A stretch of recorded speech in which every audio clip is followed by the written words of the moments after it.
Hello Renuka, hello. आज क्वालिफायर्सको पहिलो game लाओससँग थियो, 9-0 भयो हैन।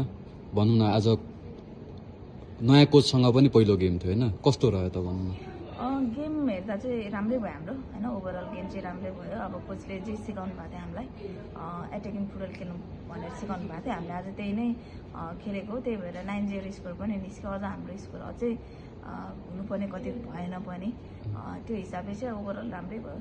आजको टिम कम्युनिकेसन पासिङहरू एकदम राम्रो थियो। राम्रै थियो। अझै पनि हाम्रो चाहिँ थोरै चाहिँ ल्याक भइरहेछ। त्यो चाहिँ अब यो फर्स्ट म्याच भएर पनि होला।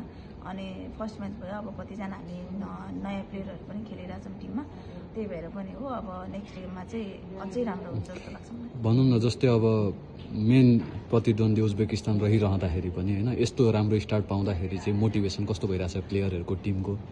हामी त प्लेयर त सबैजना एकदम मोटिभेटेड नै छौँ, किनभने फर्स्टदेखि नै हो उज्बेकिस्तान पनि हामीले सोचेको छौँ। तर मेन त अब आज लाओस नै थियो हाम्रो लागि। लाओसलाई जित्यौँ, अब योभन्दा पछि हामी श्रीलङ्कालाई जित्नको लागि खेल्ने हो। त्यसपछि मात्र अब हामी उज्बेकिस्तानलाई सोच्ने हो हैन। अनि हाम्रो मेन टार्गेट भनेको त अब यो क्वाली हुनु नै हो। त्यही भएर हामी सबैजना एकदमै एकअर्कालाई सपोर्ट गरेर एकदम मोटिभेट भएर खेलिरहेछौँ। Okay, thank you.